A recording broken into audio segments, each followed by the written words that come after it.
Si quelqu'un demande, dites que vous avez déjà mangé et n'osez pas lever les yeux du sol quand il passera la porte.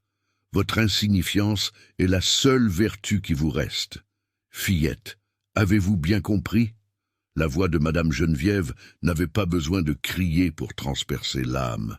C'était un ton bas, sifflant, et comme le vent froid qui s'engouffrait par les fissures des fenêtres de cette immense cuisine du domaine de la Trinité.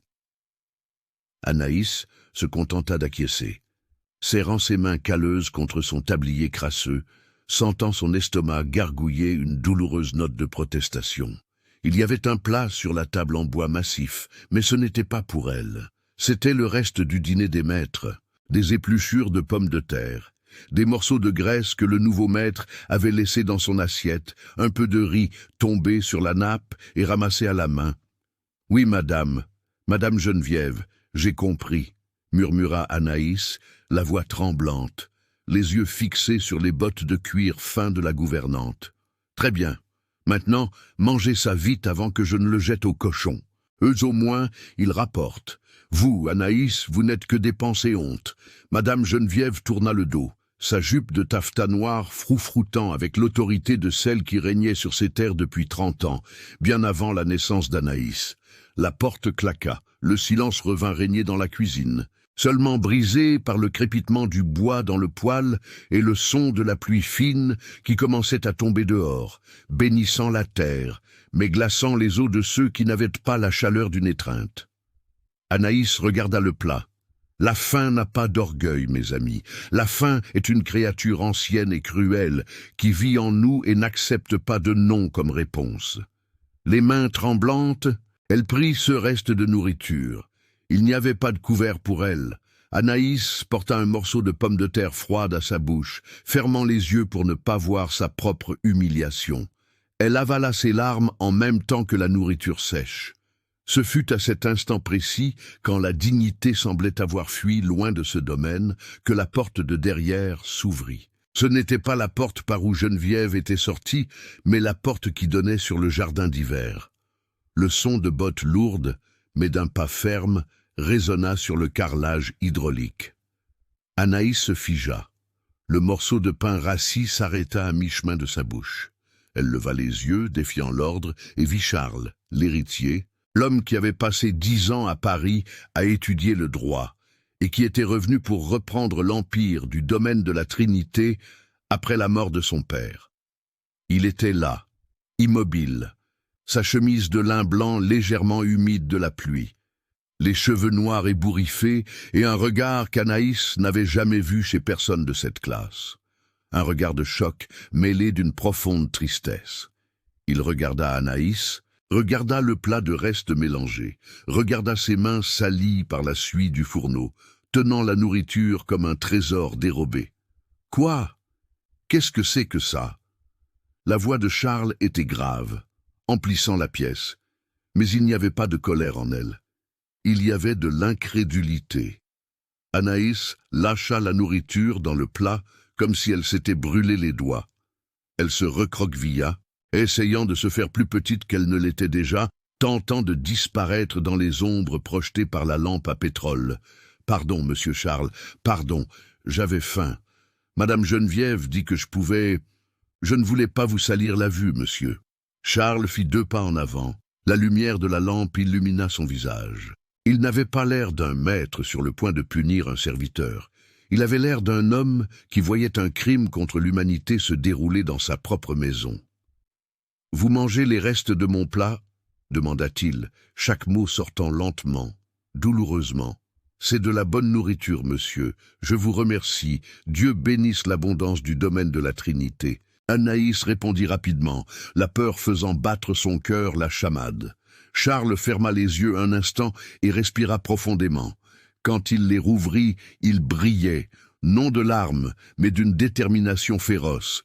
Il s'approcha de la table, tira une chaise, la chaise que Madame Geneviève utilisait pour surveiller les cuisinières, et s'assit en face d'Anaïs.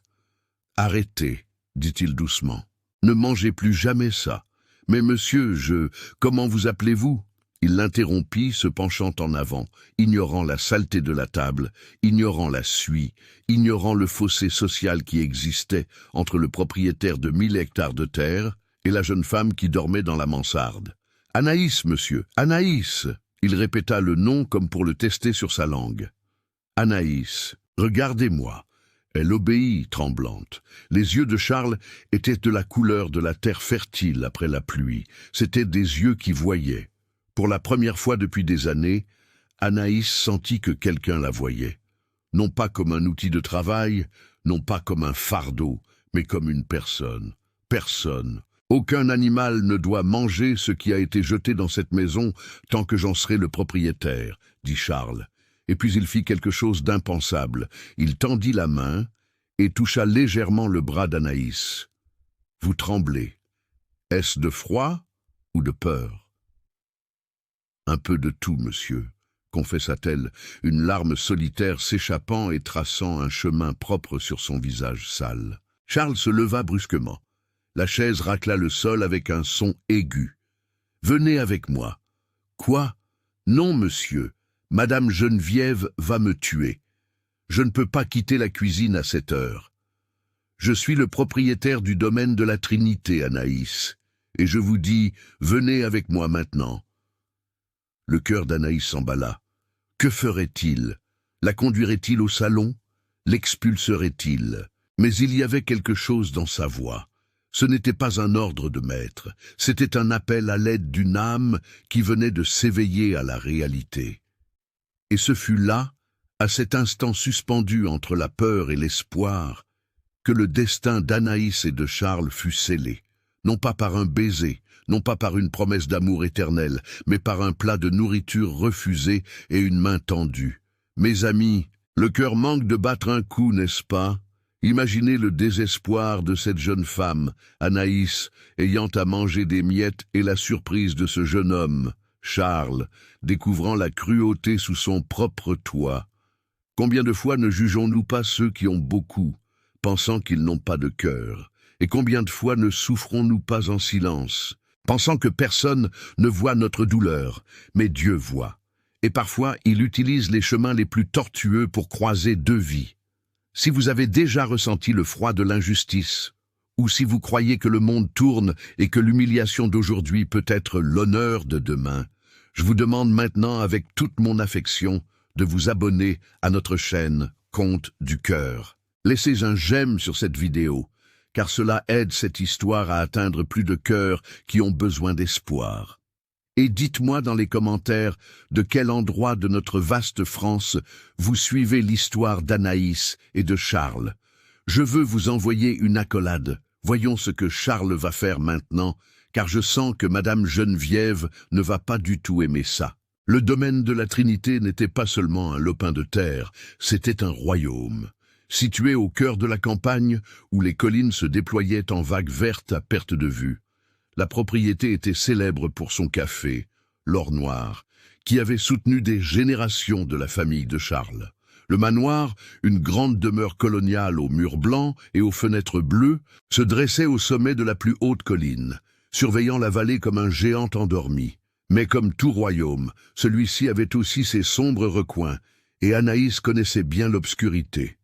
Elle était arrivée au domaine enfant, orpheline de père et de mère, amenée par un oncle éloigné qui devait des faveurs à l'ancien colonel, le père de Charles. Elle servira pour les tâches légères, avait dit l'oncle avant de disparaître sur la route poussiéreuse, laissant derrière lui une fillette de 12 ans avec une robe en coton fané et une paire d'yeux effrayés. Depuis lors, Anaïs avait grandi entre les casseroles, le lavoir et les ordres acerbes de Madame Geneviève. Madame Geneviève, la gouvernante, était une femme sèche, non seulement de corps mais d'esprit. Veuve jeune, sans enfant, elle avait transféré toute son amertume dans l'administration de la maison. Pour elle, l'ordre et la propreté valaient plus que la vie de n'importe quel employé. Et Anaïs, avec sa jeunesse silencieuse et une beauté qui commençait à poindre, malgré la saleté et les haillons, était la cible favorite de son mépris. Geneviève voyait en Anaïs quelque chose qu'elle-même avait perdu, La possibilité d'être aimé, la douceur, la lumière, et rien n'irrite plus l'obscurité qu'une fissure de lumière. Charles, d'autre part, était un mystère pour Anaïs. Il était parti pour la grande ville quand elle était encore une enfant. Les nouvelles qui arrivaient parlaient d'un jeune homme studieux, sérieux, qui préférait les livres aux fêtes.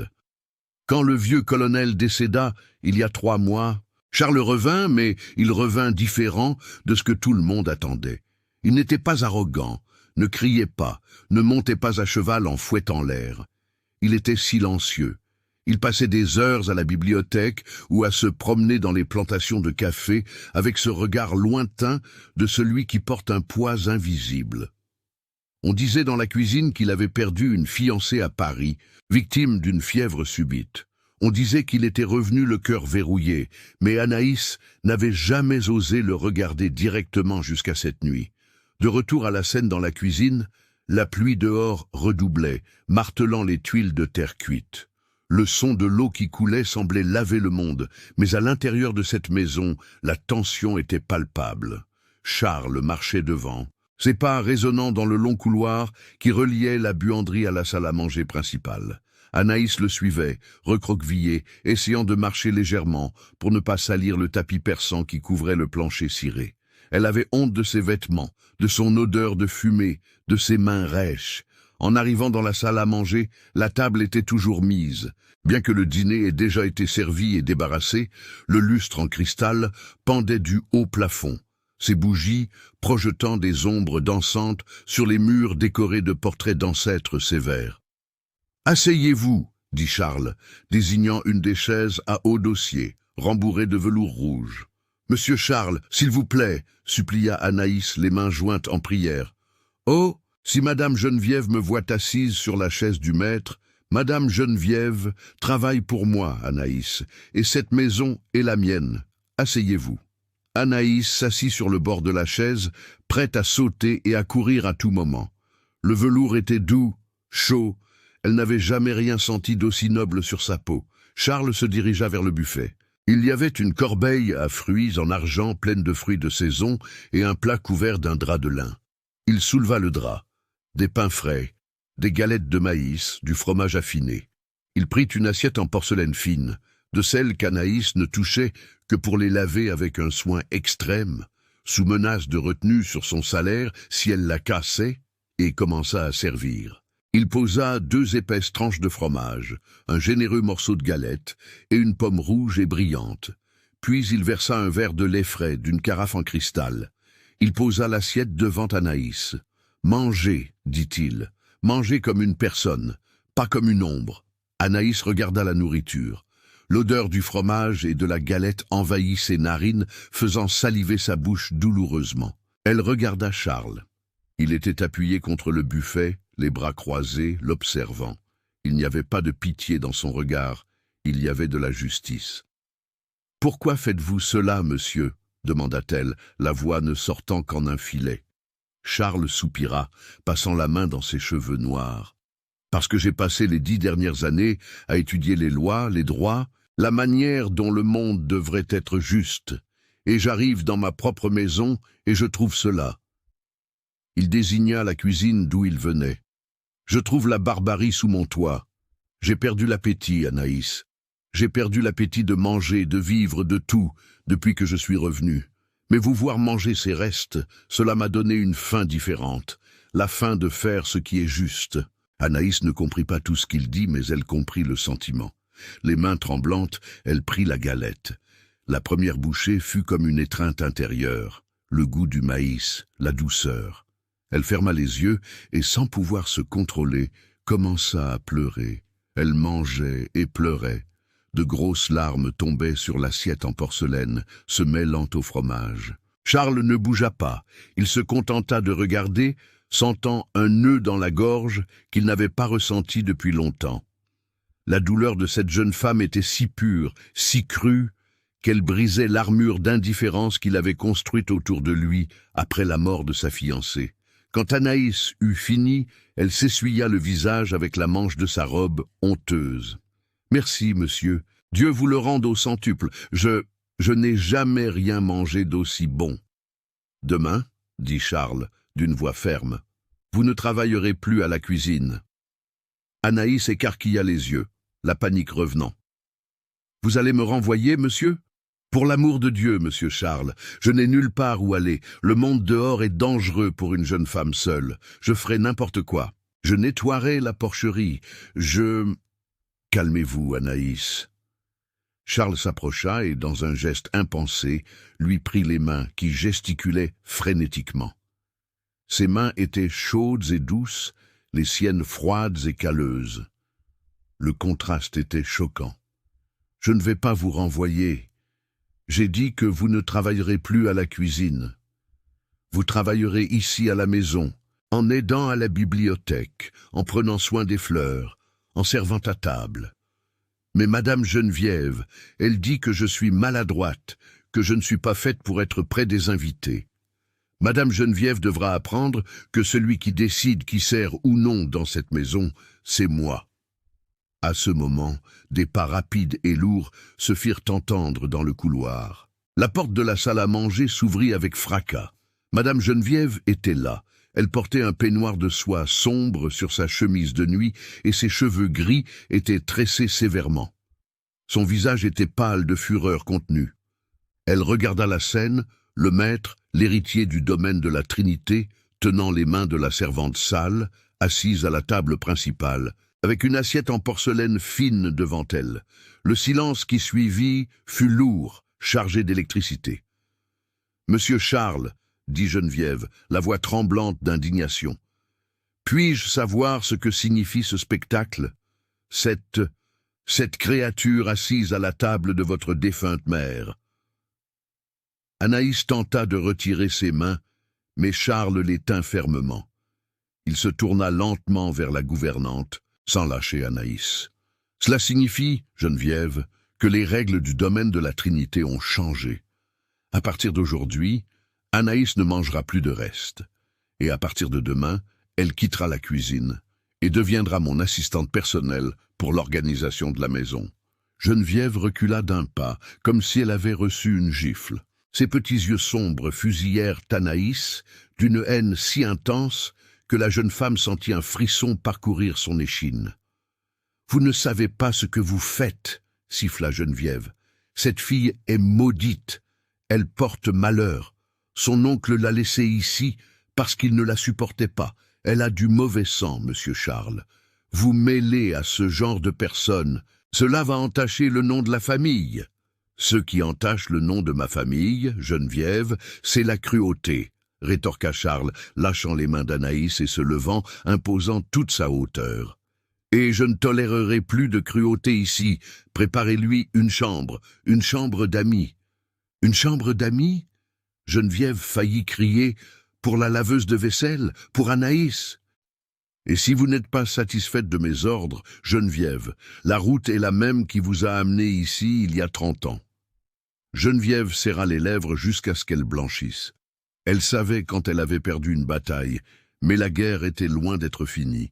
Elle regarda Anaïs une dernière fois, un regard qui promettait une vengeance silencieuse, lente et douloureuse.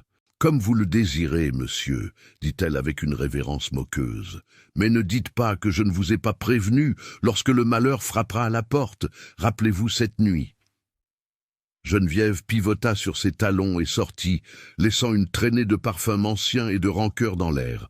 Anaïs était paralysée, une chambre d'amis, assistante personnelle. Cela semblait un rêve, mais la peur de Geneviève était un cauchemar bien réel. « Monsieur, elle me haïra pour toujours, » murmura Anaïs. « Laissez-la haïr, » dit Charles, regardant la porte par où la gouvernante était sortie. « Sa haine ne peut pas vous atteindre tant que je suis ici. Maintenant, allez dans votre petite chambre aujourd'hui. Prenez vos affaires. Demain est un nouveau jour. » Anaïs se leva, les jambes tremblantes. Elle fit une révérence maladroite. « Merci, monsieur Charles, merci. » Elle courut vers la cuisine, le cœur battant à tout rompre. En traversant le couloir sombre, elle ne pouvait s'empêcher de penser aux yeux de Charles. Pour la première fois de sa vie, Anaïs sentit qu'elle n'était pas seule au monde, mais elle sentit aussi le poids de la menace de Madame Geneviève. « Mauvais sang », avait-elle dit. Anaïs ne savait pas ce que cela signifiait, mais elle savait que la gouvernante ferait tout pour prouver qu'elle avait raison. Cette nuit-là, allongée sur son grabat dur dans la mansarde, écoutant la pluie, Anaïs ne dormit pas. Elle toucha la main que Charles avait tenue, elle semblait encore chaude. Pendant ce temps, à l'étage, Charles observait la pluie depuis la fenêtre de sa chambre. Il alluma un cigare, chose qu'il faisait rarement. L'image d'Anaïs mangeant les restes ne sortait pas de sa tête. Il y avait en elle une dignité blessée qui lui rappelait sa propre douleur. Il avait perdu la femme qu'il aimait. Anaïs avait tout perdu depuis le berceau. Peut-être, pensa-t-il en rejetant la fumée dans l'air froid, peut-être pouvons-nous nous sauver, ou peut-être Geneviève a-t-elle raison et ne suis-je en train que d'attirer des problèmes dans la maison. Il ne savait pas. Mais dans la chambre de la gouvernante, à la lumière d'une bougie presque éteinte, Madame Geneviève écrivait une lettre. Ce n'était pas une lettre mystérieuse pour l'extérieur, mais des notes dans son journal de dépenses, où elle contrôlait tout. Mais sur la dernière page, elle n'écrivit qu'une phrase d'une écriture tremblante de colère. « La mauvaise herbe doit être coupée à la racine avant qu'elle n'étouffe la fleur. Anaïs ne restera pas ici jusqu'à la prochaine pleine lune. » Le jour suivant, le soleil pâle tentait de percer les nuages gris. Le domaine de la Trinité s'éveillait au chant des coqs et au mugissement du bétail dans le pâturage. L'odeur du café fraîchement moulu envahissait le manoir. Mais cette fois, Anaïs n'était pas au bord du fourneau pour le filtrer. Elle était debout au milieu du vestibule, tenant sa baluchon de vêtements, 2 vieilles robes et un peigne cassé, en attente. Les autres servantes passaient près d'elle en chuchotant, regardant du coin de l'œil. La nouvelle avait couru vite. La femme de corvée de la cuisine allait devenir demoiselle de compagnie. L'envie a le sommeil léger et se lève tôt. Charles descendit les escaliers, habillé pour le travail au champ avec des bottes d'équitation et son chapeau à la main. Il s'arrêta en voyant Anaïs. Elle avait essayé de se coiffer, attachant ses mèches rebelles avec des épingles rouillées et lavant son visage avec du savon de cendre jusqu'à ce que sa peau devienne rouge. « Bonjour Anaïs, dit-il, la voix résonnant dans le vestibule. « Bonjour, monsieur Charles. Venez, je vais vous montrer où vous allez loger et ensuite je veux que vous m'accompagniez en ville. Nous devons vous acheter des vêtements corrects. » Un murmure parcourut le couloir où les servantes espionnaient. De nouveaux vêtements achetés par le maître. Anaïs sentit son visage brûler. « Oh, monsieur, ce n'est pas nécessaire. Je peux raccommoder. »« Anaïs ?» Il l'interrompit, mais avec un léger sourire au coin des lèvres. « Vous représentez maintenant la maison principale du domaine de la Trinité, et je ne veux pas de raccommodage dans ma vie. Assez de raccommodage. Nous allons repartir de zéro. » Il tendit le bras pour qu'elle le prenne comme une dame. Anaïs regarda son bras, puis son propre bras couvert par le tissu usé. C'était un abîme, mais Charles attendait. Le cœur battant, elle toucha légèrement son bras. En haut de l'escalier caché dans les ombres de la mezzanine, Madame Geneviève observait. Ses yeux étaient des fentes de glace. Elle vit le toucher, vit le sourire timide d'Anaïs et vit la protection dans le geste de Charles. « Profitez tant que ça dure, fillette, » murmura Geneviève aux ombres. « Parce que la chute de celui qui monte haut est toujours plus grande, et je m'assurerai que vous vous brisiez en 1000 morceaux. » Ce qu'Anaïs et Charles ne savaient pas, c'est que le domaine de la Trinité gardait des secrets dans ses murs, et que Madame Geneviève les connaissait tous. Des secrets sur le passé de la famille de Charles, et peut-être des secrets sur la propre origine d'Anaïs, qu'elle-même ignorait. Alors que la calèche se préparait à les emmener en ville, le vent changea de direction, apportant une odeur de tempête. L'amour pouvait naître de l'improbable, mais la haine était déjà enracinée, n'attendant que la première goutte de pluie pour fleurir en épines. Et ainsi la calèche partit, soulevant la poussière sur la route de terre rouge, emportant un homme qui cherchait la rédemption et une femme qui cherchait la survie, sans savoir qu'ils allaient en réalité au-devant du plus grand défi de leur vie. La route de terre qui reliait le domaine de la Trinité au village le plus proche était bordé de cerisiers sauvages, qui à cette époque de l'année explosaient d'un jaune éclatant, couvrant le sol comme un tapis doré tissé par les anges. Mais Anaïs ne voyait pas la beauté du paysage. Assise sur le banc de la calèche à côté de Charles, elle gardait les mains serrées sur ses genoux, les jointures blanches de tension. Le balancement du véhicule faisait de temps en temps frôler son épaule légèrement contre son bras. Et à chaque contact, elle sentait un choc électrique parcourir son échine, un mélange de peur et d'une fascination interdite. Charles, quant à lui, gardait les yeux fixés sur l'horizon, guidant le cheval d'une main ferme et expérimentée. Le silence entre eux n'était pas vide. Il était plein de motus, de questions qui flottaient dans l'air poussiéreux. « Vous n'êtes jamais venue au village, Anaïs ?» demanda-t-il sans détourner le regard de la route, sa voix grave brisant la transe de la jeune femme. Anaïs sursauta. « Seulement quand je suis arrivée, monsieur, avec mon oncle, mais j'étais petite et je pleurais beaucoup. Je n'ai rien vu. » Après cela, Madame Geneviève disait que la place d'une servante était à l'intérieur des murs, que la rue était perdition. Charles serra la mâchoire. À chaque nouvelle révélation sur la vie d'Anaïs, l'image de Geneviève devenait plus monstrueuse dans son esprit. Comment quelqu'un pouvait-il enfermer un oiseau et le convaincre que le ciel était dangereux? La rue n'est pas perdition, Anaïs. La rue est le monde. Et le monde appartient à tous, pas seulement à ceux qui ont un nom de famille. Ils arrivèrent au village peu avant midi. C'était un simple hameau, avec des maisons blanchies à la chaux et une église paroissiale imposante au centre de la place. Le mouvement s'arrêta lorsque la calèche des Trinités se gara devant l'épicerie de Monsieur Thomas. Les hommes ôtaient leurs chapeaux, les femmes chuchotaient derrière des éventails improvisés. Voir le jeune Charles de la Trinité était déjà un événement. Le voir accompagné d'une jeune femme en vêtements de servante sur le banc avant et non dans la benne de chargement était un scandale silencieux. Charles descendit et, ignorant les regards, fit le tour et tendit la main à Anaïs. « Venez !» Anaïs hésita. Le sol pavé semblait brûler. Elle sentait les regards des gens comme des aiguilles sur sa peau. « Ils savent, pensa-t-elle. Ils savent que je ne suis personne, ils savent que je suis sale. » Mais la main de Charles restait là, ferme, attendant. Elle la prit. En descendant, elle trébucha légèrement sur l'ourlet de sa jupe usée, et Charles la soutint par la taille pendant une brève seconde. Ce fut suffisant pour que le murmure sur la place s'intensifie. À l'intérieur de l'épicerie, l'odeur de morue, de tabac en rouleau et de tissu neuf se mêlait dans un arôme qui, pour Anaïs, était l'odeur de la richesse. Monsieur Thomas, un homme petit et chauve avec une moustache cirée, courut à leur rencontre, s'essuyant les mains sur son tablier. « Monsieur Charles, quel honneur!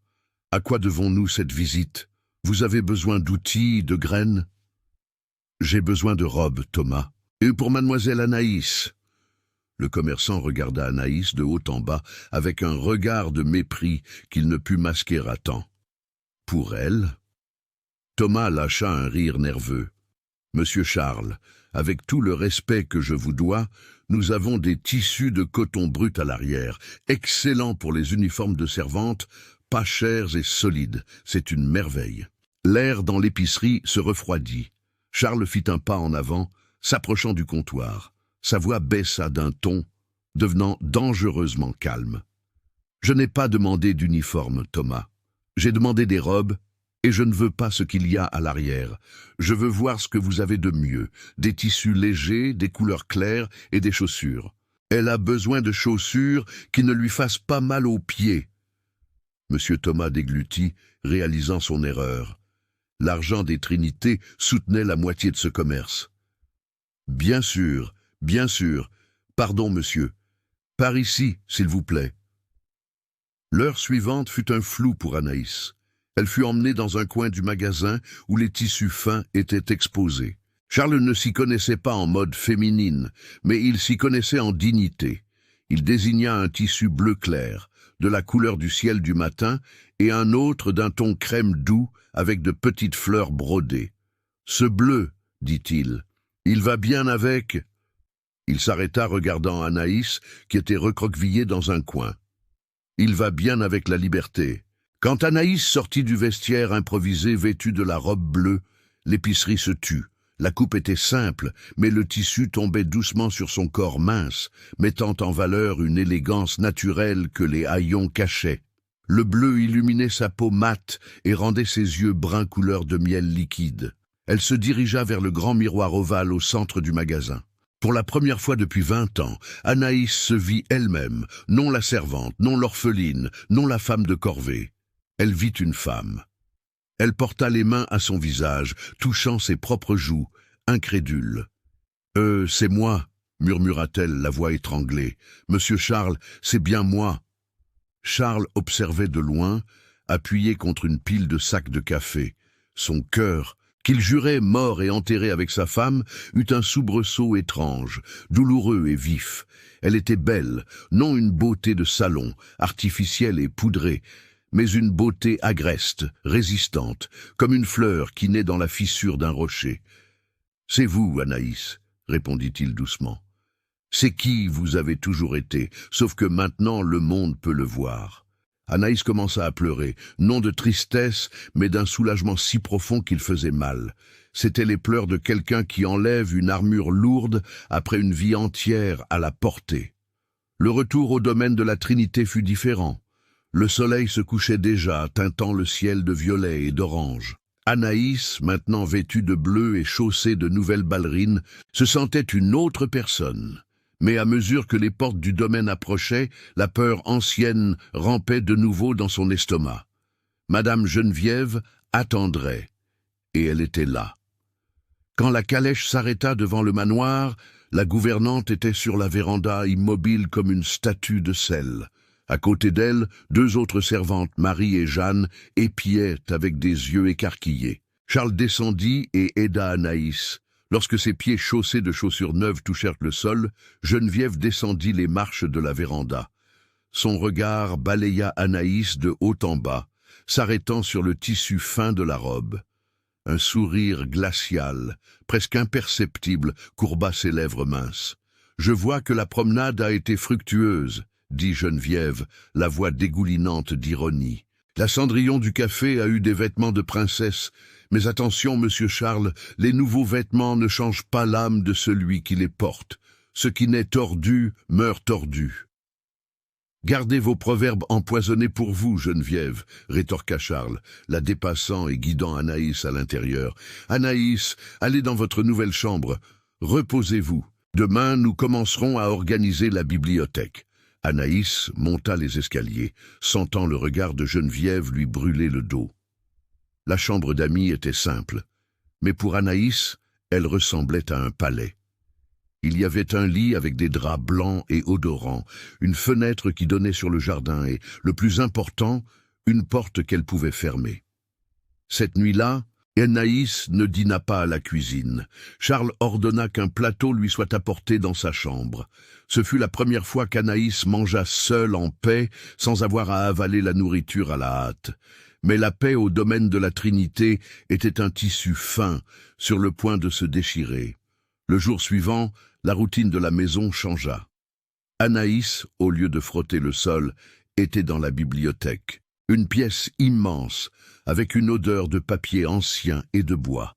Charles était assis au bureau, révisant des livres de comptabilité. « Je ne sais pas très bien lire, monsieur, » confessa Anaïs, debout devant une étagère immense.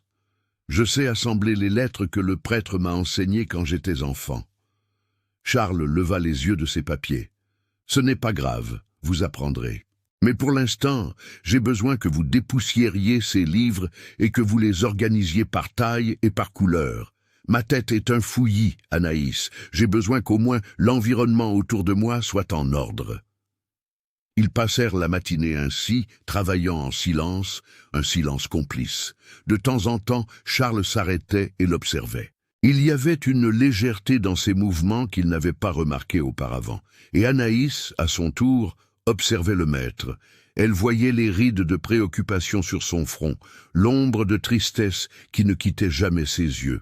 « Vous la regrettez beaucoup, n'est-ce pas, monsieur ?» La question échappa à Anaïs avant qu'elle ne puisse la retenir. Charles se figea. L'air dans la bibliothèque devint lourd. « Qui ? Votre épouse. On dit dans la cuisine que vous l'aimiez plus que tout. » Charles ferma le livre de comptabilité avec force. Il se leva et marcha jusqu'à la fenêtre, tournant le dos à Anaïs. « J'aimais. Elle était tout ce que j'avais de bon. Quand elle est morte, elle a emporté ma foi avec elle. Je regardais Dieu et ne voyais qu'un tyran qui m'avait ôté la seule joie. Il se retourna, les yeux embués. C'est pourquoi j'ai laissé cette maison tomber en ruine, Anaïs. C'est pourquoi j'ai laissé Geneviève prendre les rênes de tout. Je m'en moquais jusqu'à ce que je vous voie manger ses restes. » Anaïs sentit une oppression dans sa poitrine. Sa douleur était palpable, physique. « Ma douleur m'a aveuglé, » continua-t-il. « Mais votre douleur a ouvert mes yeux. C'est étrange, n'est-ce pas ? Ma grand-mère disait que Dieu écrit droit même avec des lignes tordues. Monsieur, peut-être avons-nous besoin d'être brisés pour pouvoir être reconstruits d'une meilleure manière. » Charles sourit, un sourire triste, mais sincère. « Vous êtes sage, Anaïs. Pour quelqu'un qui dit ne pas savoir lire, vous lisez l'âme des gens mieux que n'importe quel docteur. » Le moment fut interrompu par un coup sec à la porte. Madame Geneviève entra, portant un plateau avec du café. Son visage était un masque d'efficacité, mais ses yeux brillaient d'une malice contenue. « Avec votre permission, monsieur Charles, le café. Et, oh, monsieur, je devais vous demander, avez-vous vu le rosaire en nacre de votre défunte mère, celui avec la croix en or ?» Charles fronça les sourcils. « Le rosaire de maman. Il est dans la petite boîte de velours dans ma chambre, sur la commode. Personne n'y touche. » « Eh bien, oui. » Geneviève soupira théâtralement. « Je suis allé nettoyer votre chambre ce matin, comme toujours, et la petite boîte était ouverte et vide. » Le sang de Charles se glaça. Ce rosaire était le seul souvenir physique qu'il avait de sa mère, une relique familiale inestimable. « Comment ça, vide ? Personne n'entre dans ma chambre à part vous, Geneviève. » « Exactement, monsieur. Personne n'y entrait jusqu'à hier. » Geneviève tourna lentement le visage et fixa Anaïs du regard.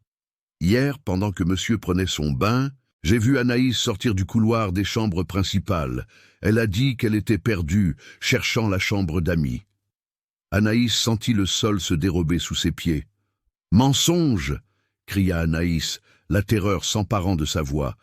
« Je ne suis jamais entrée dans la chambre de monsieur. Je suis allée directement dans ma chambre, comme monsieur l'a ordonné. » « Calmez-vous. » Charles leva la main. « Geneviève, c'est une accusation très grave. Vous dites qu'Anaïs a volé le rosaire de ma mère ? » ?»« Je ne dis rien, monsieur. Je dis que le rosaire a disparu le jour même où une étrangère, habituée à la misère, a eu accès au manoir. La tentation est le diable à l'oreille du pauvre, monsieur Charles. L'or est l'or. » Charles regarda Anaïs. Elle était pâle, tremblante, les yeux écarquillés d'effroi. « Ça ne peut pas être, pensa-t-il. Elle ne ferait pas ça. » Mais la graine du doute, plantée avec maestria par Geneviève, commença à germer. Il connaissait la misère humaine. Il savait que la faim et le désespoir poussaient de bonnes personnes à commettre des actes impensés. « Anaïs !» Charles commença, la voix hésitante. « Vous avez vu ce rosaire ?»« Non, monsieur. Je jure sur l'âme de ma mère, je ne l'ai jamais vue. Je ne sais même pas ce qu'est la nacre. »« Alors il n'y aura aucun problème si nous fouillons sa chambre, n'est-ce pas ?» suggéra Geneviève avec un sourire victorieux aux lèvres. « Si elle est innocente, rien ne sera trouvé et je demanderai pardon à genoux. » Anaïs regarda Charles, le suppliant du regard de la protéger, de la croire sans avoir besoin de cette humiliation. Mais Charles était un homme de loi, un homme de preuve, et la peur d'avoir perdu le souvenir de sa mère parlait plus fort à ce moment-là. « Nous allons fouiller la chambre, » décida Charles, la voix dure. Le cortège funèbre se dirigea vers la chambre d'amis. Anaïs suivait, pleurant silencieusement. Geneviève marchait devant, comme un général. En entrant dans la chambre, tout semblait en ordre. La nouvelle robe était pliée sur la chaise, le lit fait. Geneviève se dirigea directement vers la petite commode à côté du lit. Elle ouvrit le premier tiroir. Rien. Elle ouvrit le second. Rien. Alors, elle se baissa et regarda sous le matelas. « Qu'est-ce que c'est que ça ?» dit Geneviève, tirant quelque chose qui était mal caché entre le sommier et le matelas de paille. Elle leva la main. Accroché à ses doigts, brillant à la lumière du soleil qui entrait par la fenêtre, se trouvait le rosaire en nacre avec la croix en or. Le monde d'Anaïs s'arrêta. Le son disparut. Elle ne voyait que l'éclat de l'or et le visage de Charles se transformant. Charles regarda l'objet, puis Anaïs. Son expression n'était pas de colère, elle était pire. C'était de la déception, une déception profonde, dévastatrice, de celui qui a ouvert la porte de sa maison et de son cœur pour être trahi. « Anaïs, murmura-t-il, la voix brisée. « Pourquoi? Je vous ai tout donné. Je vous ai donné de la nourriture, je vous ai donné des vêtements, je vous ai donné de la dignité. Pourquoi avez-vous volé la seule chose que je ne pouvais pas perdre ? » « Je n'ai pas volé !» cria Anaïs, tombant à genoux. « Je jure, monsieur Charles, je n'ai jamais vu ça. Elle l'a mis là, c'était elle. » Anaïs désigna Geneviève, mais la gouvernante gardait une expression de choc parfaitement jouée, portant la main à sa poitrine. « Que Dieu m'aide. Vous voyez, monsieur Charles, en plus d'être une voleuse, elle est menteuse et calomniatrice.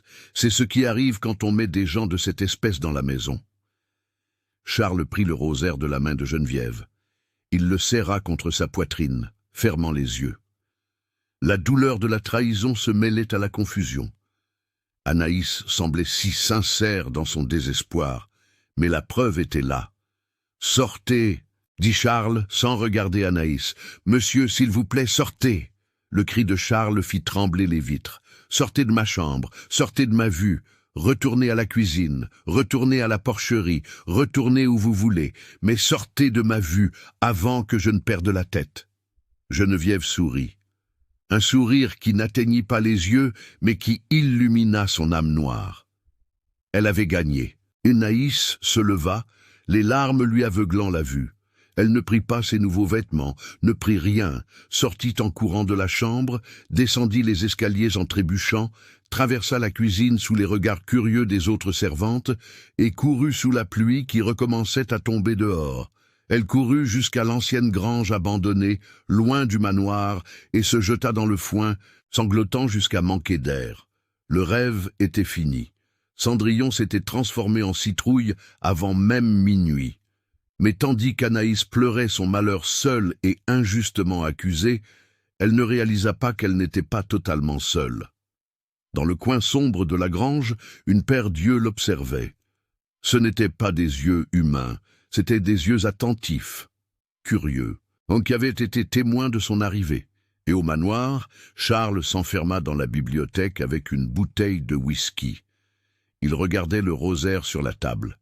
Quelque chose ne collait pas.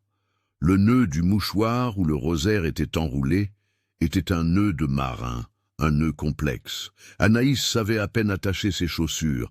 Comment aurait-elle su faire un nœud pareil?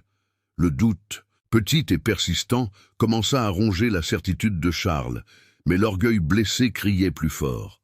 Dehors, la tempête se préparait, reflétant le chaos dans le cœur des deux protagonistes.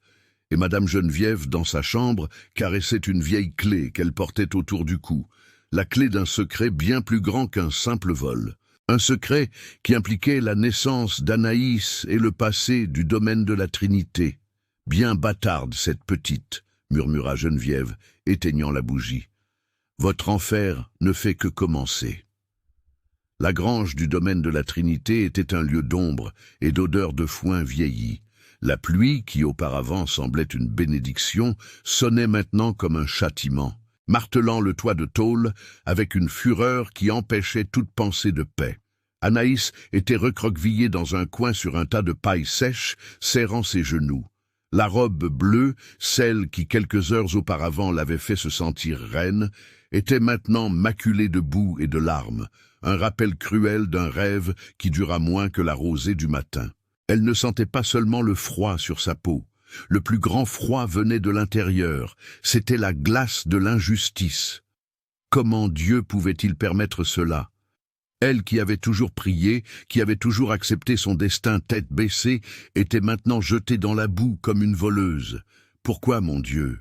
murmura-t-elle dans l'obscurité. « Qu'ai-je fait pour mériter tant de haine ?» C'est alors qu'une voix rauque, traînante comme des pierres dans le lit d'une rivière, répondit des ombres. « Ce n'est pas Dieu qui a fait ça, fillette.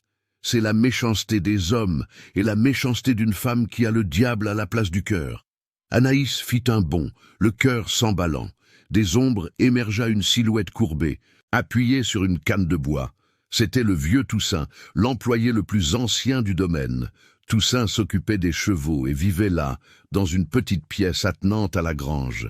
Il avait la peau ridée comme de l'écorce d'arbre et des yeux qui, malgré la cataracte, semblèrent voir au-delà de l'évidence. « Monsieur Toussaint, vous m'avez effrayé. » Le vieil homme s'approcha, boitillant, et tendit une tasse émaillée fumante. « Buvez, c'est du café à la mélasse, ça vous réchauffera l'âme. » Anaïs prit la tasse, les mains tremblantes. La chaleur du liquide brûla en descendant, mais apporta un réconfort immédiat. « Vous me croyez, monsieur Toussaint ?» demanda-t-elle, la voix étranglée. « Tout le monde dit que j'ai volé. » Toussaint lâcha un rire sec, sans humour. « Voler. Vous n'auriez même pas le courage de voler un œuf de poule, fillette. Je connais les gens et je connais les vipères. » Il s'assit sur une botte de foin en face d'elle. « J'ai vu Anaïs. » Anaïs s'arrêta, la tasse à mi-chemin de sa bouche. « Vu quoi ?»« J'ai vu Madame Geneviève entrer dans votre chambre ce matin, juste après que vous soyez sorti pour la bibliothèque avec le jeune maître. Elle regardait de tous les côtés, comme une belette qui va entrer dans le poulailler. Elle portait quelque chose à la main, enveloppé dans un mouchoir. Les yeux d'Anaïs se remplirent de larmes à nouveau, mais cette fois de soulagement. Quelqu'un savait? Elle n'était pas folle. « Vous avez vu? Alors vous pouvez le dire à Monsieur Charles. Il vous croira, monsieur. Il vous respecte. » Toussaint baissa la tête, le poids des années courbant encore plus ses épaules. « Le jeune maître est aveugle, fillette, aveugle par la douleur de sa mère, aveugle par le baratin de cette sorcière. Si je parle, elle me chassera, et moi, je suis vieux, Anaïs, je n'ai nulle part où aller, je mourrai si je quitte d'ici. » Le silence tomba lourdement entre eux. Anaïs comprit. Le courage est un luxe que tout le monde ne peut pas se payer.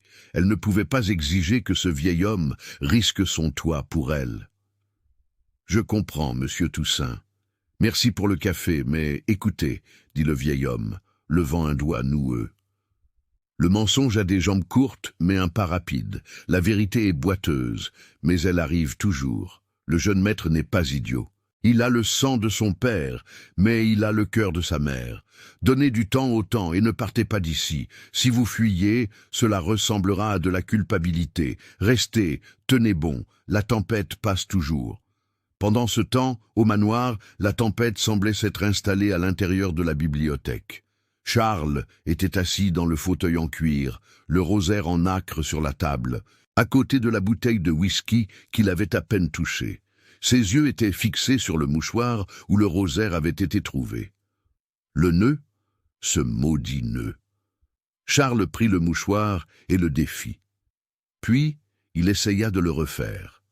Ses doigts, habitués au stylo et au livre, s'embrouillaient.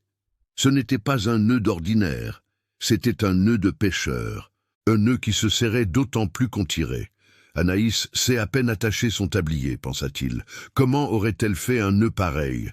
Le doute était une graine que Geneviève n'avait pas réussi à arracher. Charles se leva, inquiet. Il avait besoin de réponses. Il quitta la bibliothèque et monta les escaliers, se dirigeant vers la chambre de Geneviève. Il ne frapperait pas. Il était le maître de cette maison. En tournant la poignée, il trouva la porte verrouillée. « Geneviève !» appela-t-il. « J'arrive, monsieur Charles. » Sa voix vint étouffée, suivie de bruits de tiroirs que l'on fermait à la hâte. Quand la gouvernante ouvrit la porte, elle portait son peignoir de soie et un sourire nerveux. « Monsieur a besoin de quelque chose. Un thé pour calmer les nerfs. Ce fut une journée difficile de découvrir qu'on élève des vipères, n'est-ce pas? Où avez-vous appris à faire des nœuds, Geneviève? demanda Charles de but en blanc, entrant dans la chambre sans demander permission. Geneviève cligna des yeux, confuse. « Des nœuds? Quelle question est-ce là, monsieur? Je suis gouvernante. Je sais faire des nœuds dans les draps, dans les rideaux. Je ne parle pas de nœuds de marin, de nœuds de pêcheur, ce nœud dans le mouchoir qui contenait le rosaire. » Le masque de Geneviève vacilla pendant 1/1000 de seconde.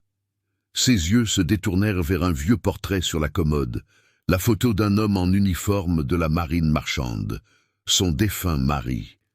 « Mon mari m'a appris, monsieur, vous savez, il y a de nombreuses années. Mais qu'est-ce que cela a à voir? La fillette a dû apprendre avec quelques vagabonds sur la route avant de venir ici. Les gens de cette espèce apprennent toutes sortes de ruses. » L'explication était plausible, mais l'instinct de Charles lui criait que non. Il regarda autour de la chambre. Elle était impeccable, comme tout ce que Geneviève touchait. Mais il y avait quelque chose, une odeur de papier brûlé. Il regarda la cheminée éteinte, mais vit des cendres récentes. « Qu'est-ce que vous brûliez, Geneviève? »« De vieux papiers, monsieur, d'anciennes factures, nettoyage. Vous savez que j'aime que tout soit en ordre. » Charles la fixa. Il y avait un mur entre eux, un mur fait de 30 ans de service rendu et une confiance qui était maintenant fissurée. « Je découvrirai la vérité, Geneviève, et si je découvre que vous avez monté un coup à cette fillette, il n'y aura pas de route assez longue pour que vous échappiez à ma colère. » Geneviève releva le menton, retrouvant son arrogance. « Vous êtes fatigué, monsieur. Le deuil et la boisson vous troublent le jugement. Allez dormir, monsieur Charles. Demain, quand la voleuse sera partie, la paix reviendra régner dans cette maison. » Charles sortit en claquant la porte. Il ne parvenait pas à dormir. L'image d'Anaïs à genoux, jurant son innocence, brûlait dans son esprit plus que le whisky. La nuit avançait et la pluie se transforma en tempête. Des éclairs zébraient le ciel, illuminant les pâturages comme en plein jour pendant de brèves secondes. Le vent hurlait, secouant les fenêtres du manoir. Dans la grange, Anaïs ne dormait pas. Le bruit était assourdissant. Soudain, entre deux coups de tonnerre, elle entendit quelque chose. Ce n'était pas le vent, c'était un hennissement, un cri d'animal paniqué. Elle se leva et courut jusqu'à la porte de la grange. Le vieux Toussaint était déjà là, essayant d'enfiler un imperméable déchiré. « Qu'est-ce qu'il y a, monsieur Toussaint ?»« Le ruisseau a débordé, l'enclos des poulains a cédé, il y a des animaux dans l'eau. » Sans réfléchir à 2 fois, sans se souvenir qu'elle était pieds nus, sans se souvenir qu'elle avait été expulsée, Anaïs courut sous la pluie. « Fillette, revenez, c'est dangereux !» cria Toussaint, mais Anaïs n'était déjà qu'une silhouette bleue dans l'obscurité. Elle courut en direction du ruisseau qui traversait la propriété. L'eau boueuse rugissait, emportant branches et pierres. Et là, au milieu du courant, coincé dans une racine d'arbre, se trouvait Mistral, le poulain préféré de Charles, un animal noir et farouche qui l'entraînait personnellement. Le poulain hennissait, les yeux blancs de terreur, l'eau montant jusqu'à son cou. Anaïs ne s'arrêta pas. La boue lui aspirait les pieds, les épines déchirées de sa nouvelle robe, mais elle entra dans l'eau glacée. Le courant la frappa à la poitrine, la faisant presque tomber. « Calme, Mistral, calme !» criait-elle, luttant contre la force de l'eau. Au manoir, Charles était à la fenêtre lorsqu'il vit le mouvement. L'éclair d'un coup de foudre illumina la scène. Une petite silhouette luttant contre la rivière pour sauver son cheval. « Anaïs !» cria-t-il. Il sortit en courant de sa chambre, descendit les escaliers, sautant les marches, ignorant les cris de Geneviève qui demandait où il allait. Il sortit dans la tempête, courant comme un fou en direction du ruisseau. Quand il arriva sur la rive, Anaïs était déjà enlacée au cou du poulain, essayant de dégager la patte de l'animal qui était coincé dans la racine. L'eau montait rapidement. « Anaïs, lâchez-le! Vous allez vous noyer !» cria Charles en entrant dans l'eau. « Non, je ne le laisserai pas mourir. Il est important pour vous, monsieur. » Anaïs répondit, crachant de l'eau boueuse, avec un effort surhumain, mue par une force que seul l'amour et le désespoir donnent. Anaïs plongea. Elle resta submergée pendant des secondes qui parurent des heures. Charles avançait, l'eau à la ceinture, le cœur battant la chamade. Soudain, le poulain fit un soubresaut et se libéra. Anaïs émergea en toussant, agrippée à la crinière de l'animal. Mistral, se sentant libre, nagea vers la rive, entraînant Anaïs avec lui. Ils atteignirent la terre ferme et s'effondrèrent dans la boue. Le poulain courut vers le pâturage plus haut, en sécurité. Anaïs resta allongée, respirant difficilement, sa robe bleue, maintenant brune et lourde, collée à son corps. Charles se jeta à côté d'elle, lui soulevant la tête. « Anaïs, Anaïs, parlez-moi, vous êtes folle, vous auriez pu mourir. » Anaïs ouvrit les yeux. Ils étaient rouges, gonflés, mais brillaient d'une dignité féroce. « Je ne suis pas une voleuse, monsieur Charles. Je peux être pauvre, je peux être personne, mais je donne ma vie pour ce qui est juste. J'ai sauvé ce qui est à vous. Je ne vous volerai jamais, monsieur. » Ces paroles frappèrent Charles avec plus de force que la tempête. Il regarda cette femme trempée, tremblante de froid, qui venait de risquer sa vie pour l'un de ses animaux, même après avoir été humiliée et expulsée. La vérité n'avait pas besoin de nœuds de marin ou de témoins. La vérité était là, dans la boue, dans ses yeux. Charles la tira dans ses bras, la serrant fort contre sa poitrine mouillée, essayant de lui transmettre chaque goutte de sa chaleur. « Je sais, Anaïs, pardonnez-moi. Mon Dieu, pardonnez-moi, j'ai été un sot. » Il la souleva dans ses bras. Elle était légère, fragile, mais en même temps la créature la plus forte qu'il ait jamais connue. « Rentrons à la maison, dit-il. Je ne peux pas. Madame Geneviève ne commande plus rien. C'est moi qui commande, et je vous ramène à la maison. » Charles retourna au manoir, portant Anaïs dans ses bras, la pluie lavant la boue de leur corps, mais pas la honte qu'il ressentait pour lui-même. Quand ils entrèrent dans la cuisine, mouillant tout le sol, les servantes poussèrent des cris de surprise. Madame Geneviève apparut en haut de l'escalier de service, tenant un candélabre. En voyant Charles avec Anaïs dans ses bras, son visage se tordit en un masque de haine pure. « Oh, qu'est-ce que cela signifie ?» cria Geneviève. « Monsieur ramène cette souillon mouillée à l'intérieur, après qu'elle ait volé la mémoire de votre mère. » Charles s'arrêta. Il leva les yeux vers la femme qui l'avait élevée et vit pour la première fois son vrai visage. « Taisez-vous, Geneviève, préparez de l'eau chaude et des vêtements secs. Je ne servirai pas cette voleuse. » Geneviève descendit 1 degré, défiante. « Si vous insistez sur cette folie, je m'en irai et j'emporterai avec moi ce que je sais. » Charles plissa les yeux. « Et que savez-vous » Geneviève sourit, un sourire cruel et victorieux. « Vous pensez qu'elle est apparue ici par hasard? Vous pensez que son oncle l'a laissée ici par charité ?»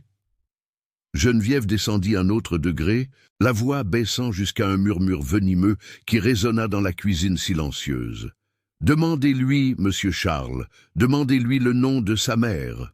Ou mieux, demandez pourquoi elle a la même marque de naissance sur l'épaule que votre père avait. » Le silence qui suivit fut absolu.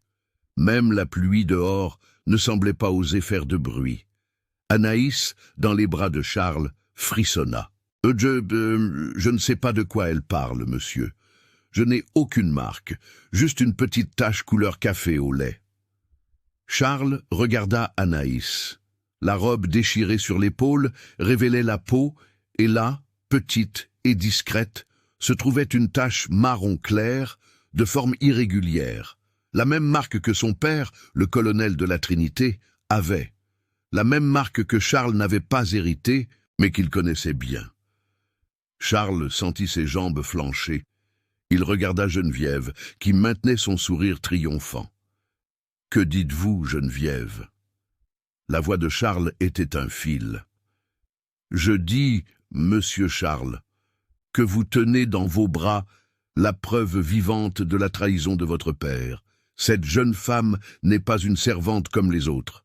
Elle est votre sœur, la bâtarde que votre père a essayé de cacher au monde et qui est maintenant revenue pour voler ce qui est à vous de droit. » Le monde tourna autour de Charles. « Sœur, Cette jeune femme, pour qui il commençait à ressentir quelque chose qui allait bien au-delà de la gratitude, quelque chose qui faisait bouillir son sang, était sa sœur. Anaïs regarda Charles, les yeux écarquillés d'effroi. « Non, ça ne peut pas être, monsieur, je ne savais pas. » Geneviève lâcha un rire sec. « Le sang ne ment pas, monsieur Charles. Maintenant, le choix. Soit vous la chassez pour de bon, et vous enterrez ce secret dans la boue d'où elle vient. Soit vous l'acceptez et vous entachez la mémoire de votre mère pour toujours, avec la preuve de l'infidélité de votre père. » Charles regarda Anaïs, regarda la marque, regarda Geneviève. Il était au bord d'un précipice. D'un côté, l'amour naissant et la justice, de l'autre, l'honneur de la famille et la mémoire de la mère qu'il vénérait tant. Et au milieu de tout cela, Anaïs, tremblant de froid et de peur, réalisa que le gouffre où elle se trouvait était bien plus profond qu'elle ne l'imaginait. Elle n'était pas seulement une servante rejetée, elle était le péché incarné du domaine de la Trinité.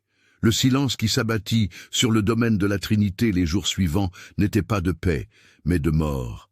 C'était un silence lourd, épais, comme la brume qui couvrait la plantation de café les matins d'hiver. Charles errait dans les couloirs du manoir comme une âme en peine. La révélation de Madame Geneviève avait été un coup de grâce pour son cœur, qui commençait à peine à cicatriser.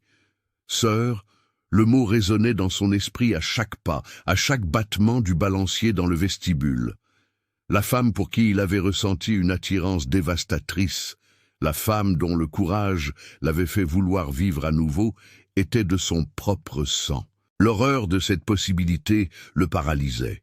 Il se sentait dégoûté de lui-même, des sentiments qu'il avait nourris, des regards qu'il avait échangés. Anaïs, quant à elle, avait été réinstallée dans la chambre d'amis, mais maintenant la porte restait fermée, non par une clé de métal, mais par la honte. La fièvre l'avait prise la nuit, suivant le sauvetage du poulain. Le froid de la rivière et le choc émotionnel avaient brisé sa résistance. Elle brûlait de fièvre, délirant, appelant, tantôt la mère qu'elle n'avait jamais connue, tantôt Charles, demandant pardon pour un péché dont elle ignorait même l'existence. Madame Geneviève s'occupait d'elle, ou plutôt la surveillait. La gouvernante entrait et sortait de la chambre avec des bassines d'eau et des linges, gardant un sourire satisfait sur ses lèvres minces. Pour Geneviève, la maladie d'Anaïs était providentielle. Peut-être Dieu terminait-il le travail qu'elle avait commencé.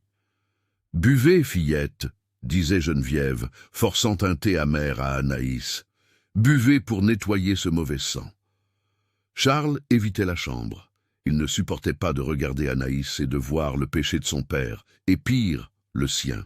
Il passait ses journées enfermé dans le bureau du défunt colonel, fouillant des papiers, cherchant quoi que ce soit qui confirmerait ou infirmerait l'histoire de Geneviève. Mais les registres étaient vagues. Son père avait été un homme réservé. La troisième nuit, la fièvre d'Anaïs empira. Ses gémissements traversaient les murs et parvenaient aux oreilles de Charles comme des couteaux. Il ne put le supporter. L'humanité en lui parla plus fort que la honte. Il monta les escaliers et entra dans la chambre. L'odeur de camphre et de maladie imprégnait l'air. Anaïs était pâle, suant froid, les cheveux collés au front. Geneviève était assise sur une chaise à bascule, tricotant, indifférente à la souffrance. « Comment va-t-elle » demanda Charles, la voix rauque. « Elle paie ses péchés, monsieur », répondit Geneviève, sans lever les yeux de ses aiguilles. « La nature reprend ses droits. Le sang faible ne supporte pas le choc. » Charles ignora la gouvernante et s'approcha du lit. Il toucha le front d'Anaïs. Il était brûlant. « Charles !» murmura Anaïs dans un délire, ouvrant ses yeux vitreux. « Ne me laissez pas partir.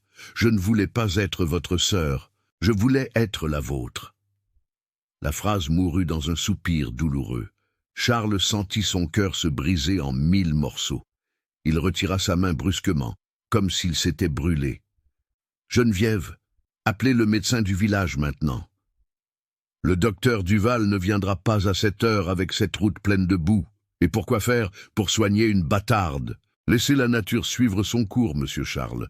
C'est mieux pour tout le monde. Si elle part, le secret partira avec elle. » La froideur de cette femme fut l'étincelle. Charles saisit Geneviève par le bras, la soulevant de la chaise. « Vous parlez de sa mort comme d'un soulagement. Où est votre âme, femme ?»« Mon âme est pure, monsieur. Je protège le nom des Trinités depuis 30 ans. C'est vous qui êtes aveuglé par cette petite souillon. » Charles la relâcha avec dégoût. « Sortez d'ici. Je vais m'occuper d'elle.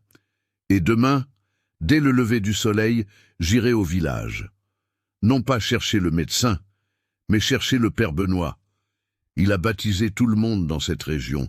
Si mon père a eu une fille bâtarde, le prêtre le sait. » La peur passa dans les yeux de Geneviève, rapide comme un éclair, mais Charles le vit. « Le prêtre est vieux, gaga, il ne se souvient même pas du nom des saints, » dédaigna-t-elle, essayant de retrouver son calme. « Nous verrons. Sortez. » Charles passa la nuit à veiller sur Anaïs. Il changeait les compresses froides, lui tenait la main quand les cauchemars venaient, il priait. Pour la première fois depuis des années, Charles priait vraiment. Il ne demandait pas de miracle, il demandait la vérité. « Seigneur, si l'aimer est un péché, arrache ce sentiment de moi, mais ne la laissez pas mourir. » Au lever du jour, la fièvre diminua un peu. Anaïs dormait d'un sommeil épuisé. Charles monta à cheval et partit pour le village, laissant le vieux Toussaint en garde à la porte de la chambre d'Anaïs, avec des ordres exprès de ne pas laisser Geneviève entrer. La chevauchée jusqu'au village fut frénétique. Charles arriva à l'église paroissiale couvert de boue. Le père Benoît, un vieil homme de 80 ans à la peau fine comme du papier, était dans la sacristie polissant un calice. « Père !» Charles entra essoufflé. « J'ai besoin que vous consultiez les registres de baptême maintenant. » Le prêtre ajusta ses lunettes, surpris. « Calmez-vous, mon fils, quelle affliction est la vôtre ?» « C'est à propos d'Anaïs, la jeune femme qui vit dans mon domaine. Geneviève dit qu'elle est la fille de mon père. Elle dit qu'elle a la marque des Trinités.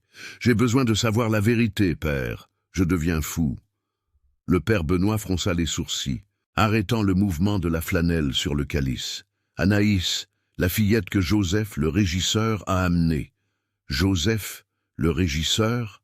Non, son oncle. Oncle ?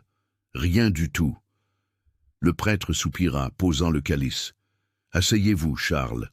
Je savais que ce jour arriverait. Geneviève, cette femme a beaucoup de venin en elle. » Charles s'assit sur le banc de bois, sentant ses jambes trembler. « Que savez-vous, monsieur ? J'ai baptisé Anaïs et j'ai enterré son père et sa mère le même jour. Une fièvre typhoïde les a emportés tous les deux. Son père n'était pas le colonel de la Trinité, Charles.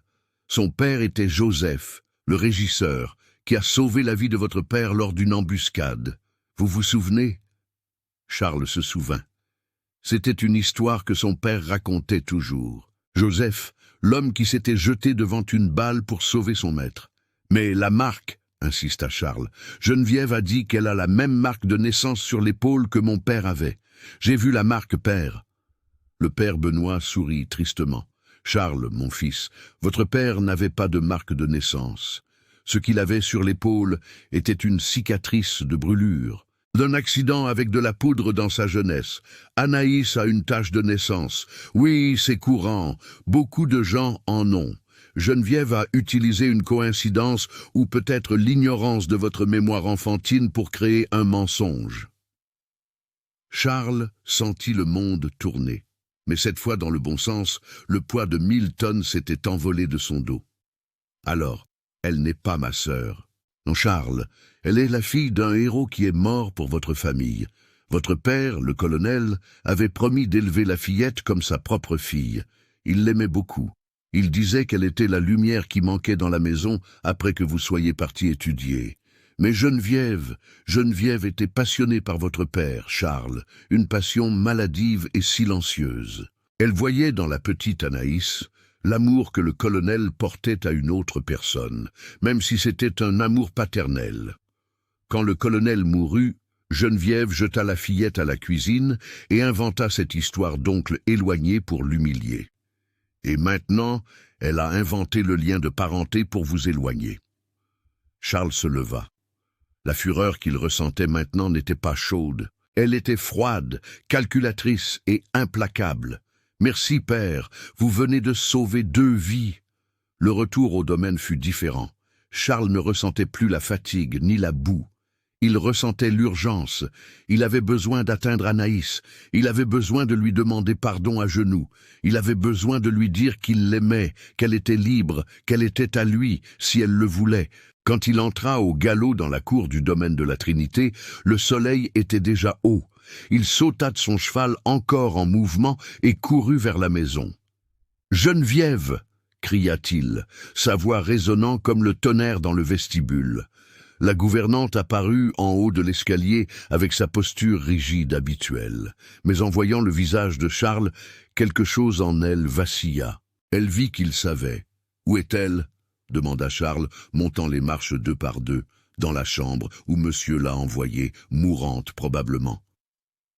Charles s'arrêta sur la dernière marche, face à face avec la femme qui avait gouverné sa vie et sa maison d'une main de fer. « C'est fini, Geneviève. J'ai parlé au père Benoît. Je sais pour Joseph. Je sais pour la cicatrice de mon père. Je sais tout. » Le visage de Geneviève devint blanc comme cire. Le masque tomba. Pour la première fois, la haine pure et sans filtre apparut dans ses yeux. « Ce maudit vieil homme, siffla-t-elle. Vous lui avez volé son enfance. Vous l'avez fait manger des restes. Vous avez essayé de détruire ma raison. Pourquoi ? Pourquoi tant de haine envers une enfant innocente ?»« Innocente !» cria Geneviève, perdant le contrôle. « Elle a volé son amour. Votre père, il ne m'a jamais regardé. J'ai dédié ma vie à cette maison, à lui, et il n'avait Dieu que pour cette fille d'un sale régisseur. Il allait lui laisser des terres, Charles. Il allait l'adopter légalement. Je ne pouvais pas permettre que le domaine de la Trinité soit partagé avec une personne sans importance. La seule personne sans importance ici, c'est vous, Geneviève, une personne sans âme. » Charles dit avec un calme terrible, « Sortez de ma maison maintenant. Ne prenez rien, aucun vêtement. Sortez avec les vêtements que vous avez sur le corps, exactement comme vous vouliez qu'Anaïs vive. Vous ne pouvez pas faire ça, monsieur. J'ai des droits. Vous avez de la chance que je n'appelle pas la police pour usurpation d'identité et maltraitance. Disparaissez de ma vue avant que j'oublie que je suis un gentleman. » Geneviève regarda autour d'elle. Les autres servantes, qui avaient tout écouté en cachette, commencèrent à apparaître. Des regards de mépris, de soulagement, de vengeance silencieuse. L'empire de Geneviève s'était effondré. Elle descendit les escaliers la tête haute, mais les mains tremblantes. En passant la porte principale, le vent souffla fort, comme si la maison elle-même la crachait dehors. Charles n'attendit pas de la voir disparaître sur la route. Il courut vers la chambre d'amis. « Anaïs !» Il ouvrit la porte en la claquant. La chambre était vide, le lit défait, la fenêtre ouverte, les rideaux flottant au vent. Sur l'oreiller, la robe bleue, celle qu'il avait achetée, celle qui symbolisait le nouveau départ, était soigneusement pliée. Sur la robe, un morceau de papier d'emballage, écrit d'une écriture tremblante et enfantine, l'écriture de quelqu'un qui avait appris à écrire seul. Charles prit le papier, les mains tremblantes. « Monsieur Charles, je ne peux pas être votre honte. Vous avez été la lumière dans mon obscurité, mais je ne peux pas éteindre votre lumière avec mon péché.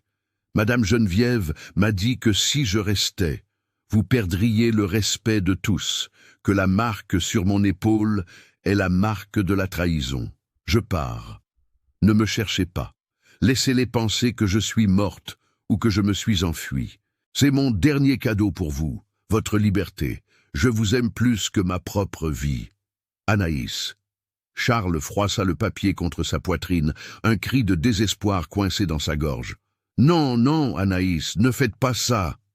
Il courut vers la fenêtre, regarda le vaste horizon du domaine, les forêts denses, la route sans fin. Elle était malade, faible, fiévreuse, elle ne pouvait pas être allée loin. Mais où irait-elle? C'est alors qu'il se souvint. Il y avait un endroit qu'elle avait mentionné une fois quand ils regardèrent le domaine depuis la véranda. « La vieille chapelle, monsieur, là-haut sur la colline. Ma mère disait que là, Dieu écoutait mieux les pauvres. La chapelle des âmes, une ruine au point le plus haut et le plus isolé de la propriété. » Charles ne réfléchit pas. Il n'appela personne. Il sauta par la fenêtre, tombant dans le jardin, et courut. Il courut comme il n'avait jamais couru de sa vie. Le ciel s'obscurcissait à nouveau. De lourds nuages se formaient. « Tenez bon, Anaïs », pensa-t-il, le cœur battant au rythme de ses pas. « Tenez bon encore un peu. J'arrive et cette fois rien ne nous séparera. » Mais tandis que Charles courait contre le temps, dans la vieille chapelle en ruine, Anaïs était agenouillée devant un autel brisé. La fièvre la faisait trembler violemment. Elle tenait un petit couteau de cuisine qu'elle avait emporté avec elle, non pour blesser quelqu'un, mais parce que Geneviève avait dit que la seule façon de nettoyer l'honneur de la famille était que le mauvais sang cesse de couler. L'esprit d'Anaïs, troublé par la maladie et les mensonges de Geneviève, y voyait un sacrifice d'amour. « Pardonnez-moi, Seigneur », murmura-t-elle, les larmes se mêlant à la sueur froide. « Je veux juste qu'il soit heureux. » Le son des sabots ou des pas était lointain. Le silence de la chapelle était absolu. Anaïs ferma les yeux. Charles arriverait-il à temps pour empêcher que le mensonge fasse sa dernière et plus terrible victime? Le vent hurlait autour de la chapelle des âmes, comme si 1000 plaintes antiques s'étaient éveillées. Les murs de pierre, ruines d'un temps oublié, n'offraient aucun abri contre le froid mordant qui envahissait les os. Anaïs était tombée devant l'autel brisé, le petit couteau de cuisine jeté à ses côtés, intact. Le courage pour l'acte final lui avait manqué, ou peut-être qu'au fond d'elle, l'étincelle de vie luttait encore contre l'obscurité du mensonge. Mais le froid et la fièvre faisaient le travail que la lame n'avait pas fait. Elle sentit son corps s'engourdir, le bout de ses doigts était violacé. Sa respiration était un sifflement faible. Dans son esprit délirant, elle voyait la mère qu'elle n'avait jamais connue, lui tendant les bras. « Viens, ma fille, viens te reposer. Le fardeau est trop lourd. »« J'arrive, » murmura Anaïs, ses lèvres gercées, bougeant à peine. « Monsieur Charles, soyez heureux. » Ce fut à cet instant, au seuil de l'ici et de l'au-delà, qu'un fracas rompit le son de la tempête. La vieille porte de la chapelle fut défoncée d'un coup de pied. Une silhouette apparut contre la lumière des éclairs. Un homme trempé, la poitrine haletante d'épuisement, mais avec la posture d'un guerrier qui défie la mort elle-même. « Anaïs !» Le cri de Charles emplit la chapelle plus fort que le tonnerre. Il courut jusqu'à l'autel, tombant à genoux à ses côtés. Quand il toucha le visage d'Anaïs, il sentit le froid de la mort approcher. « Non, non, non !» Charles la tira dans ses bras, la serrant contre sa poitrine mouillée, essayant de lui transférer chaque goutte de sa chaleur. « Réveillez-vous, Anaïs, pour l'amour de Dieu, réveillez-vous !» Anaïs ouvrit les yeux avec difficulté. Sa vision était trouble, mais elle reconnut son odeur. Odeur de pluie, de terre et de quelque chose qu'elle ne pouvait appeler que chez soi. « Monsieur, » murmura-t-elle, une larme coulant, « vous ne devriez pas être ici. Le péché, la marque. »« Il n'y a pas de péché, Anaïs, » cria Charles, tenant son visage entre ses mains, la forçant à le regarder. « C'est un mensonge. Tout est un mensonge de Geneviève. Vous n'êtes pas ma sœur. » L'information mit du temps à pénétrer l'esprit fiévreux d'Anaïs. « Quoi ? Vous n'êtes pas la fille de mon père, vous êtes la fille de Joseph, le régisseur qui lui a sauvé la vie. La marque sur votre épaule est la vôtre seulement.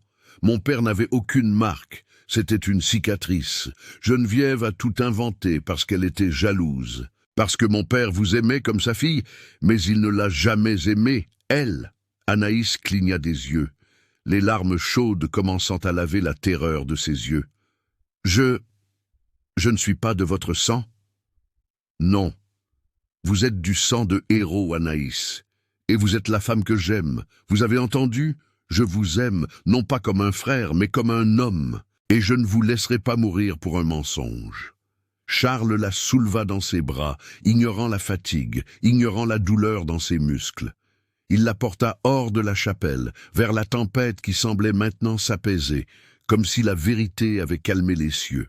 Il la posa sur son cheval et monta derrière elle, la protégeant de son corps pendant tout le chemin du retour. Quand ils arrivèrent au manoir, la scène était autre. Il n'y avait plus le silence de la mort. Les fenêtres étaient illuminées. Le vieux Toussaint et les autres servantes attendaient sur la véranda avec des couvertures et de l'eau chaude. Geneviève n'était plus là. Son ombre avait été bannie pour toujours. Charles entra avec Anaïs dans ses bras, et cette fois personne ne la regarda avec mépris. Ils la regardèrent avec espoir. « Prenez soin d'elle », ordonna Charles, la voix étranglée. « Prenez soin d'elle comme si elle était la reine de cette maison, car elle l'est. » Les jours qui suivirent furent une lutte silencieuse. La pneumonie tenta d'emporter Anaïs, mais l'amour est un remède puissant. Charles ne la quitta pas. Il lui lisait, lui tenait la main, lui racontait des histoires sur son père, des histoires que le père Benoît lui avait racontées. Il rendit à Anaïs non seulement la santé, mais aussi son histoire, son identité. Quand la fièvre céda enfin par un dimanche matin ensoleillé, Anaïs se réveilla et vit Charles endormi dans le fauteuil à côté du lit, tenant sa main. Elle serra légèrement ses doigts. Charles se réveilla en sursaut. En voyant les yeux d'Anaïs limpides, sans la brume de la maladie, il sourit. Un sourire qui illumina la chambre plus que le soleil dehors. « Bonjour, ma vaillante, » dit-il. « Bonjour, Charles, » répondit-elle, sans le monsieur. La barrière était tombée. « J'ai quelque chose pour vous. » Charles tira de sa poche une petite boîte de velours. À l'intérieur, il n'y avait pas une bague en diamant, mais quelque chose de bien plus précieux, le rosaire en nacre de sa mère. « Geneviève a essayé de l'utiliser pour nous détruire, » dit-il, plaçant le rosaire dans les mains d'Anaïs. « Mais maintenant, je veux qu'il soit le symbole de notre union.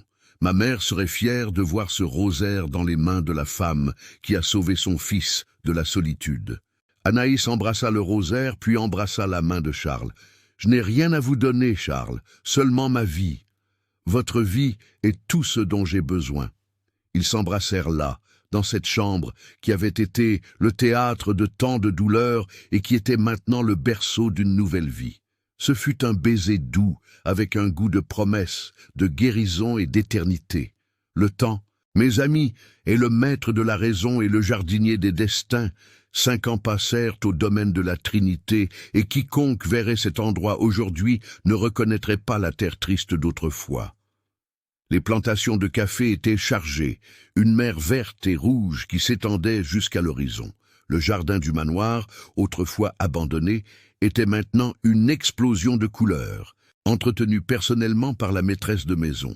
Anaïs était sur la véranda, observant le coucher du soleil. Elle portait une robe en lin blanc, simple mais élégante. Ses cheveux étaient détachés, flottant dans la douce brise. Elle n'avait plus ce regard effrayé d'animal traqué. Ses yeux brillaient de la sérénité de celle qui sait qui elle est et où elle appartient. Ah, maman, maman. Un petit garçon de 4 ans aux cheveux noirs comme ceux de Charles et aux yeux couleur miel comme ceux d'Anaïs arriva en courant sur la pelouse, tenant un chiot. « Attention, Joseph, ne serre pas trop la petite bête » rit Anaïs, s'accroupissant pour embrasser son fils. Le petit Joseph, nommé en l'honneur de son grand-père, héros qu'il n'avait pas connu, était la joie de la maison.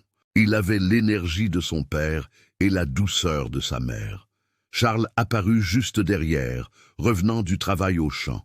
Il ne portait plus de costume d'avocat de la ville. Il portait des bottes, un pantalon de toile et une chemise en coton. Le soleil avait doré sa peau et le travail de la terre avait renforcé son corps et son âme. Il s'approcha et serra Anaïs et son fils dans ses bras, formant un nœud que personne, pas même la plus grande des tempêtes, ne pourrait défaire. Le vieux Toussaint a dit que la récolte de cette année serait la plus grande de l'histoire, dit Charles en embrassant le haut de la tête d'Anaïs. Dieu est bon, répondit-elle. Et Geneviève? Demanda Charles d'un ton plus bas, comme si le nom était une ombre ancienne. Avez-vous eu des nouvelles? Anaïs soupira, regardant l'horizon. Le père Benoît a dit qu'il l'avait vue dans le village voisin. Elle vit au crochet de quelqu'un dans une petite chambre derrière l'église, seule, aigrie. On dit qu'elle parle seule, répétant que le domaine est à elle. Charles secoua la tête. Sa punition, c'est sa propre compagnie. Nous avons quelque chose qu'elle n'a jamais eu et n'aura jamais. La paix. Anaïs se leva et prit la main de son mari. Entrons, le dîner est prêt, et aujourd'hui j'ai fait des galettes de maïs, celles que vous aimez. Charles sourit, se souvenant de la première nuit dans la cuisine, quand une galette de maïs et un geste de bonté avaient changé le cours de leur vie. Allons-y, j'ai faim, faim de vie. Ils entrèrent dans la maison illuminée, où le rire d'un enfant et l'odeur de la nourriture chaude chassaient tout fantôme du passé. Le domaine de la Trinité n'était plus un empire de solitude, c'était un foyer. Et ainsi, mes amis, se termine l'histoire d'Anaïs et de Charles. Une histoire qui a commencé avec des restes et s'est terminée avec l'abondance. Abondance d'amour, de vérité et d'espoir. Et vous, croyez-vous que l'amour peut naître du désespoir? Croyez-vous que, aussi sombre que soit la nuit, la vérité apporte toujours l'aube? L'histoire d'Anaïs nous enseigne que notre origine ne définit pas notre destin. Ce qui nous définit, c'est le courage d'aimer et la force de pardonner. Madame Geneviève a cru pouvoir contrôler le destin avec des mensonges, mais elle a oublié que l'amour véritable est comme l'eau de la rivière. Il trouve toujours un chemin, quels que soient les obstacles sur son lit. Si cette histoire a touché votre cœur, si vous avez pleuré, souri et espéré cette fin heureuse, je vous demande avec toute mon affection de laisser votre commentaire ci-dessous. Dites-moi ce que vous en avez pensé, d'où vous êtes, et si vous avez déjà vécu un nouveau départ dans votre vie. N'oubliez pas de vous abonner à la chaîne Contes du Cœur et d'activer la clochette. Chaque semaine, nous vous apportons des histoires qui embrassent l'âme et réchauffent le cœur. Partagez cette vidéo avec ceux qui ont besoin d'un mot de foi aujourd'hui. Que Dieu vous garde et à la prochaine histoire. Parce qu'ici, sur Contes du Cœur, la fin heureuse n'est que le début d'un nouveau voyage.